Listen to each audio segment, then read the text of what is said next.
Welcome back to Shane's Main Shop. Today I'm going to show you how to change the bearings on this particular unit here. It's a trailer. It was made out of a car. I don't know the make of the car because it's very old, so I'm not sure. I can't tell you what, but I can tell you it has Timken bearings in it, and I'm going to replace it with Timken bearings, and I got to repack the bearings with new grease. I have another video showing how to repack bearings, but this one's just going to show you how, and this particular one, how to remove the bearings and get some new bearings in there. First thing we're going to do is remove the tire and wheel off of the trailer. And this tire will be replaced too. As you can see, it's in rough shape. So we're going to get that off, and then we'll show you the next step. So now the wheel is off. Next thing you're going to take off is this cap right here. Basically, it's just a cap that keeps the grease and clean and keeps other debris from getting in there. And usually you can grab a hold of it like this and wiggle it up and down, but you might have to tap it too. We'll see how this goes. I see it's been tapped before and banged up a little bit, but yeah, I'd say she's stuck a little bit. So we're gonna get a rubber hammer and oh, well, no, here she goes. Just grab it good, wiggle it back and forth, and then you can get that cap off, and then you can see there's your grease in there. And then you have to clean all that grease off. There's gonna be a cotter pin and a nut we got to get out, and I'll show you that when I get down to it. Cotter pin I was talking about, we got to get that out. Then we'll get this nut off, and then there's a washer, and then the first bearing will come out. And to get this cotter pin, there's going to be a spot underneath here that's bent over. So let me just get some more of this grease off here. Oh, there it is right there. Some of this grease off there. I can get that to come right up out.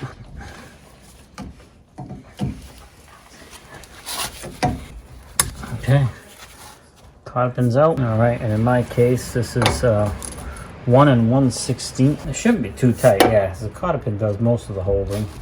I'm just gonna loosen that up. You don't want it, because when you put it back on, you're gonna want to snug them up and adjust them. These obviously been on for a while, so the bearings are worn, so it shouldn't have been too tight, which it was not. And you can see this nut's just gonna come right off. Okay, just about there. All right, and there's your nut. It's a crown nut. You can see. Hopefully you can see it. So when you put the cotter pin through those crowns, so to speak, can't back off. They're going to run into that cotter pin, so they'll always stay in position. The washer here, the washer probably has a little, yeah, it does. If you look real close here, there's a slot in the spline in the shaft there. And then in this, there's a little tab right there that slides, so that way it can't spin once it's on there. It's all locked in place. It's kind of a keyway, and that washer sits right in that keyway. And next, what you're looking at is the back side of the first bearing, or side of it. If you just wiggle this right, and you can already see it starting to slide right out. Now, if you were trying to save these, obviously want to keep them clean and all that. I'm just going to replace them all new.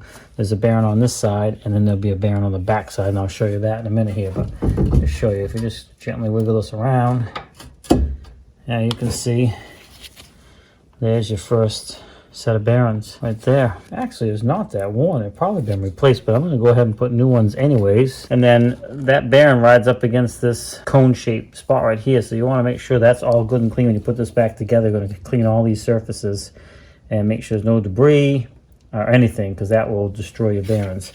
Now you should be able to take this whole hub assembly gently out. Carefully, and then the other bearing is going to be in the back side here, and I'm going to show you how to get that out. Boy, there's a lot of grime and junk in there that's got to be cleaned. And that bearing just settled, which tells me it's probably pretty worn. I just saw it kind of settle all by itself. I'm going to set this aside for a second here, and then you can see what we have left behind, and that is the spindle shaft here, and the other bearing rides back here, and the front bearing rides right here. But this is like old grease and dirty. And you can see this had a brake system in it. So this was the front of a vehicle, and I wish I knew what it came off of. Anybody knows, these vehicle enthusiasts that know a lot about old vehicles. I'm guessing it's from the 50s, but it's a front end. Someone took the steering and they welded the tie rods to the axle bar there. They did an excellent job, because I've used this as a utility trailer for a long time, and this thing tows true and straight and does not wear tires, which is just incredible. So somebody knew what they were doing, did a good job with it. And I will say, I mean, you're looking at the spring system, so if anybody, like I said, anybody knows, let me know. And I will say that the right side is right-handed thread for the tire, and the left side is left-handed thread. So I do know that. So keep that in mind too, if that helps anybody out there that knows what this might be off of. All right, so what I did is I took this wire brush here, not really trying to get rust off, just trying to get all the cobwebs and stuff, clean this up a little bit. Less stuff is falling on the shaft once I start cleaning that up, and we don't get crap all over it, so you don't have stuff getting in your bearings. So you can see I wiped off a lot of the grease. I'm going to spray this with some cleaner and make sure this is all clean. And it has a seal that's back here. That seal is actually, oh, I'm going to have to replace the seal on this side. That's the problem. Ooh, that's not going to be good. I don't know if I can get one of those. Now, I normally wouldn't want to pull on the bearing. I'd want to get underneath the lip of this thing, but in this case, it's not going to matter because the bearing is shot. Tighten this up so it grabs the outside of that. And then this is just what we have here is the seal and then the bearing. Now just back this off. Back this piece off here. Of course it's stuck now. There we go. That allows the 3/4 fingers to go in and we can get this out. Set the tool aside and here's what we have. Bearing and seal. And the seal, I think, is in rough shape, so might have replaced that too. But anyway, we got them out, and then now we got to clean obviously in here. We're going to get all that grease cleaned up, spray it, get it all cleaned out, and we'll repack actually won't repack these. We got a brand new set I'll show you. We're going to pack those with brand new grease, and once everything's all good and clean, we can start reassembly. All right, so I cleaned a lot of the grease out. Hopefully you can see that's quite a bit shinier now, the raceway where the bearing rides. This side here, you can see where the bearing sat for years, and it's got little spots there. So I'm going to take some steel wool, see if I can clean some of that up to make sure it's as smooth as possible for the new bearing to ride on there. And I'm also going to use the steel wool on the spindle as well. So see if we can clean it up. You don't want to do anything aggressive like sandpaper or anything like that, really. Gouge into it. So I'm just going to work on this for a little bit and see if I can get that cleaned up. So I spent quite a bit of time, I don't know, maybe 10 or 15 minutes, and you can see that's a lot better. There's one spot still that you can visually see where the bearing sat for a while. I don't know where, if you can see it on here. See if I can get, oh, right there, see if you can see that. Oh yeah, see that? You can visually see where they sat there, just however it was sitting when it was parked for several years. However, I ran the steel wool over it, and it's as smooth as can be. You don't feel anything. So I did originally feel something in a few spots, but now I've been running this 4-0 steel wool over it, and it is just smooth as can be. So shouldn't have any problem with that. And again, this is a trailer, so it doesn't have a lot of weight. It's just a small utility trailer. So I got these prepped. I even did this side as well. Just ran the steel wool over it to make sure there's nothing, that had sat there or caused any marks. And it feels really good. So we're going to go ahead and do the spindle next. I'm going to just clean these up as much as I can. Again, make sure there's no burrs or no little tiny surface rust that could interfere with the new bearings or cause them to fail prematurely. Back section here definitely has some rust on it, so hopefully we can clean that up. So I'm going to work on this a bit. Well, it still feels pretty smooth though, so we'll see how it comes out. All right, so I got that cleaned up pretty good. I mean, it's discolored, but it's definitely nice and smooth. I don't feel anything that would cause any issues, so I'm going to call that good. So next thing I do is get the new bearings out, pack those with grease. I will show you the new bearings. I'm not going to show pack them with grease because I have another video for that. So you can check that out. I'll put a link to it, and it's actually packing the grease on the same exact bearings, just on the other side of this trailer. So I did a video on that ahead of time. All right, so I got two new bearings here, Timkins, and they match up number-wise. And I bought a new thing of bearing grease as well from Timken. I got some grease around here, but where I put all new, I wanted to make sure I had nice, new, clean grease that was still sealed. Because sometimes I use the other grease just to dip in with my finger and put it on lug nuts and things like that. And I wanted to make sure there's no foreign material on these bearings at all. So we went ahead and bought brand new bearing grease. Oh, now this is interesting. These ones are already packed. Maybe I packed them all at the same time. Did I pack? Okay, well, I apologize. I was going to show you these out of the box with no grease, but I forgot when I packed the other ones. I packed these two, put them back in the plastic, put them back in the box. But they generally come with no grease on them. But these ones are all packed. So I'm actually bummed to show you. I can't show you what they look like without any grease, but I'm excited because now I don't have to pack them. I forgot that I pre-packed them. But yeah, if you check out the other video that I'll put a link to, you'll see them before there's grease on them. And you'll see how I packed them, made sure they were fully encased in grease. So, yeah, I mean, this is just to give you an idea of how much you want to keep these clean. Do not remove bearing until you're ready for assembly, because you want to make sure these things stay clean. So I got the two different ones, the inner one and the outer one. And we're going to go ahead and get this put together. Now, I will say this seal should be replaced. However, it's not as important on this particular situation because I'm using this as a trailer. If this was still the front of a vehicle, I would definitely replace the seal, because if any grease gets in behind here, it's going to get on the brakes, and then cause that cause a dangerous situation. But this trailer doesn't have brakes. They were removed when it was turned into a trailer. So if some grease happens to get by, and even, I mean, this looks like a little tiny bit might have snuck by, but if some happens to get by, it's not going to be a big deal.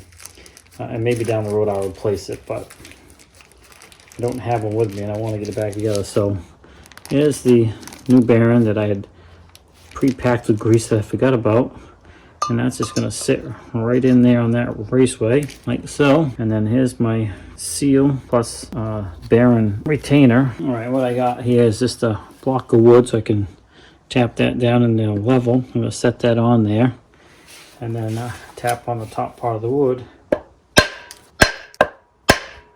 Seems to be going in somewhat straight, and we're just gonna get it so it's flush, and we don't want this bearing wiggling around like that. So I'll get that finished up and then I'll show you. All right, once I get it down pretty well flush where the board's overhanging, it's hitting the edge here, I still got a little bit of play in this bearing. I don't want it tight, but I want it so it's not wiggling. So I just got the old bearing on here. I'm just going to use that because it's smaller than the drum here, so it should allow me to tap that down in there. Plus, if I put something on here like this, I can tap nice and evenly.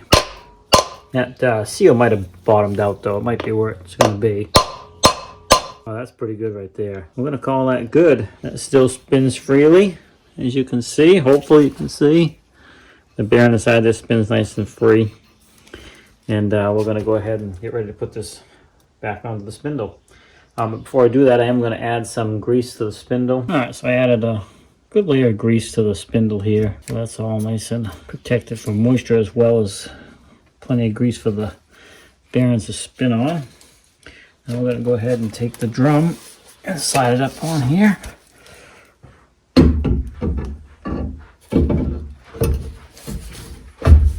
Like so. And we just got to do the front one here. We've got to do a cleaning of a few things first, and then I'll show you that. But we got that back on there now. You can see I kind of cleaned up the nut and the washer there. I got those set aside, and I'm going to go ahead and remove the smaller bearing from the box, which nicely, I forgot that I pre-greased that one too.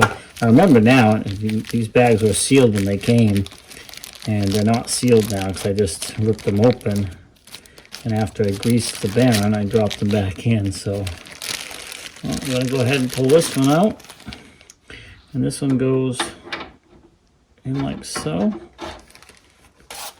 And you may have to tip back on the drum a little bit to get that to go in there onto its raceway.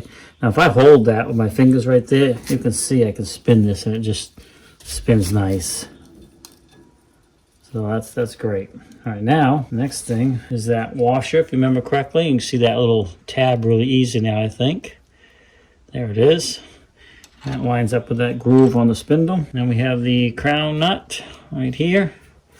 Go ahead and put that on, and when you tighten this up, the easiest way is don't want to over tighten it, but you want to snug it up good. Put this on here like so, and you can be spinning this drum and tighten that up a little bit. You can see it kind of slowed down there. What you're gonna have to do is snug these up and then run the trailer, and then in this case it could be a vehicle, run it for a bit and then go ahead and remove your wheel back off your hub, your little cap here, and then you can tighten this back up, because it's gonna, those bearings are gonna set in place.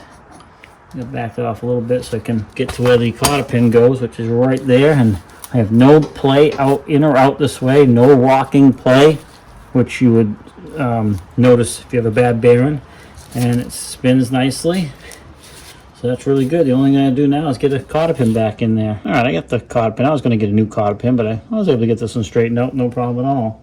Just gonna drop it down in there like so, and then take the longer tab. Once I get it down in there all the way, there we go. Take the longer tab and just bend it so it doesn't get caught by the cover that goes on here. It's out of the way, and then that's it. Already put the cover back on, and that's this piece right here. I'm going to clean this up before we put it on and pack some grease in there. All right, so I got this cleaned up. I'm going to pack with some nice clean grease, and we're going to go ahead and put that back on to protect the bearings. That's all there is to it. And she's all back together. The only thing I can do now is put the tire back on, but you probably know how to do that. And before I do that, I'm actually going to put a new tire on the rim and then put it back onto the trailer. And we'll be done. All right, well, that's how you can change the bearing. Pretty standard for older vehicles. Now, newer vehicles is quite a bit different. They have sealed hub assemblies and all that good stuff. But older stuff, a lot of bearings are changed this way. And still some stuff today, depending on what it is. But hopefully you found this video helpful. Thanks for swinging by Shane's Main Shop. And also, if you haven't done so already, look down in the description. I have a link to another YouTube channel that's a friend of mine. His name is Ben. The channel name is The Art of Doing. He has a lot of interesting content as well. So check him out. And if you're interested on this trailer here that I'm making, then you can check out my other channel, Life the Wild Ride. And that's talks about different things as well as the construction of this. Basically, it's a square drop camper. So thanks for swinging by Shane's Main Shop. Have a great day. Thanks for stopping by, and we'll see you in the next video.